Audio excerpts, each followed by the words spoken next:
Alors si quelqu'un il arrive à la synagogue, c'est un cas qui peut arriver surtout chez les dames, il arrive à la synagogue, mais il arrive juste après la bracha du chauffard.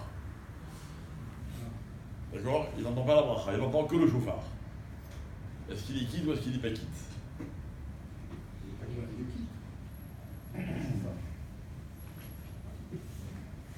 Ah. Quelqu'un qui répond Amen, par exemple, il est quitte. Ça n'a rien à voir, je suis à Kéoné. Madame, on peut dire Shomé Akéoné, Il n'a pas été joué, il n'a pas entendu la bracha. il a entendu des sons, c'est pas le cas.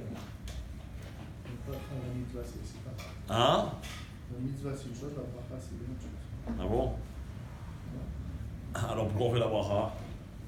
Ah, pour avoir la kavana, la bonne kavana. Se rappeler qu'on fait ça pour Hachem. C'est vrai. Mais à ce moment-là, peut-être que c'est une condition sine qua non. Dans toutes les mitzvot, il y a des brachot. Pour acquitter. Alors les massés, on voit que quelqu'un, par exemple, qui est dans un endroit où ça sent mauvais. D'accord? Et c'est sale. Il prend l'exemple de quelqu'un, un Dieu préserve qui est en prison. Ok, d'abord on a expliqué que la prison a un dîne particulier, etc. Alors qu'est-ce qu'il fait? La bracha, il ne peut pas la faire. À cause de ça, il ne va pas faire la tkiat chauffard. Alors on dit oui, il peut faire la tkiat chauffard. Ok? Pourquoi? Parce que c'est vrai que c'est un triomphe de faire la bracha, mais c'est pas me'akev. C'est-à-dire que c'est une obligation de le faire, mais si on ne l'a pas fait, ça n'annule pas la bracha elle-même. D'accord? Donc, quelqu'un qui a raté les brachot, il n'a entendu que le chauffard, il est yotze. Il y en a qui vont rajouter, qui vont dire non, alors à ce moment-là, il n'y a qu'à faire au milieu des tkiyot, il fait la bracha. Par exemple, il écoute toutes les tkiyot des meyushav, ce qu'on entend quand on est assis. Après, il fait la bracha. Pour les tkiyot, mais les massés, on ne fait pas comme ça. Quelqu'un qui a raté la bracha, il a raté la bracha, il est yotze quand même.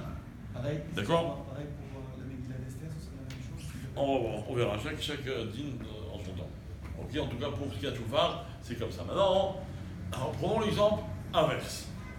Quelqu'un, il va à la synagogue, c'est lui le Baal Tokea de la synagogue, et en chemin, on l'arrête, on lui dit, est-ce que tu peux venir faire le chauffard à quelqu'un qui est malade?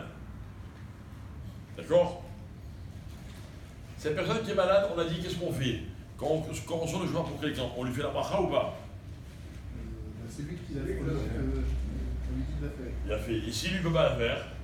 On l'a fait pour lui, parce qu'il n'est pas capable, ça. Alors on a dit qu'on l'a fait pour lui. Ok?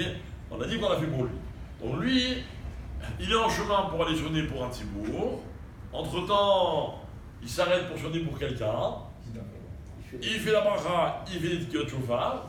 Est-ce qu'il a le droit de refaire la bracha après? Oui, parce qu'il refait l'après-midi pour les femmes.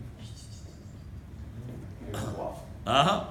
Non, il dit qu'il y a quelqu'un d'autre. Maintenant, la question va plus loin que ça.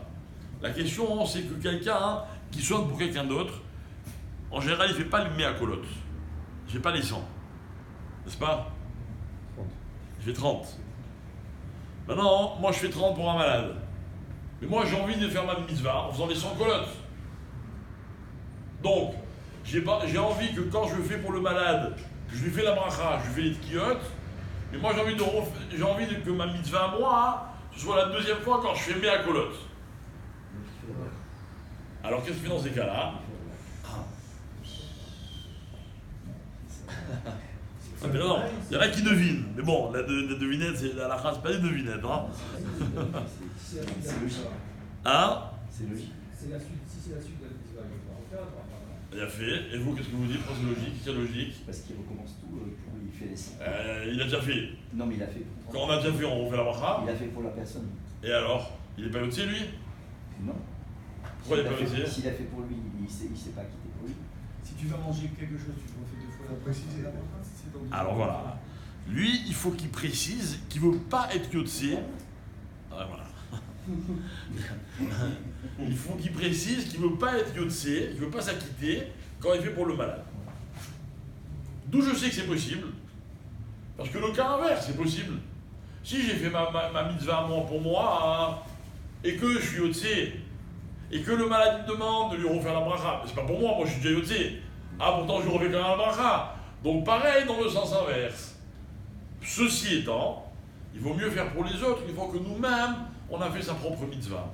Parce que c'est quand même rentrer dans un safek que de refaire une bracha pour soi quand elle a déjà été faite pour quelqu'un d'autre. De la faire pour quelqu'un d'autre, c'est pas un safek. Pourquoi? Parce que Bémet, je l'ai fait pour lui. Mais si je l'ai fait pour lui et qu'après je vais la refaire pour moi, ça par contre, c'est plus problématique. D'accord? On va voir si vous avez compris. Quand demain, je vous interrogerai pour voir si vous vous rappelez. Hein? D'accord, vous avez toute la journée. Alors, on répète ce qu'on a dit. On ne doit pas faire de F sec du tout dans toutes les tkiotes. Ok? Maintenant, il se peut que. Alors, le F sec le plus grave, c'est quoi? C'est de s'interrompre entre la bracha et le chauffard. Là, Bichlal, c'est un problème. D'accord? Dans celui qui s'interrompt entre la bracha et le chauffard, alors lui, il doit refaire la bracha. Ah bah oui, la bracha, elle est en l'air.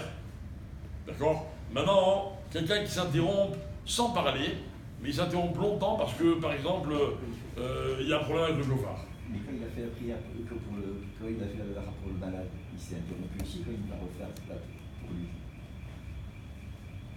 Non, on considère qu'il a déjà été. Il a fait la bracha, mais il a fait les tkiotes. Donc la bracha, elle était chala sur les tkiotes. Alors que là, il fait une bracha, elle est chala sur rien parce qu'après, il s'interrompt. D'accord? Maintenant, quelqu'un, imaginez, ça peut arriver dans une synagogue, au moment où le Batoka il fait la bracha, après il n'arrive pas à sonner ou il a un problème dans le chauffard et il s'écoule un long moment. Dans ces cas-là, on ne doit pas refaire la bracha. On ne doit pas refaire la bracha. Ok? Maintenant, le Ravi, il ramène qu'il y a des ségoulottes à dire pour bien sonner du chauffard. Ok? Il y a toutes sortes de ségoulottes. Alors il dit attention, quand on a commencé le chauffard, la bracha, on ne peut plus faire des ségoulottes. D'accord? Donc si on veut faire des ségoulottes, il faut les faire avant. Maintenant il dit, mais si quelqu'un il s'interrompt très longtemps, mais qu'il soit, enfin il y a toutes sortes de cas possibles imaginables, mais dans tous les cas on a compris l'essentiel, à savoir que la bracha elle doit impérativement être collée à la tkiyat shofar, que s'il y a une interruption juste technique sans qu'on parle, il n'y a pas de problème, et que si on a parlé, on doit refaire la bracha. Voilà.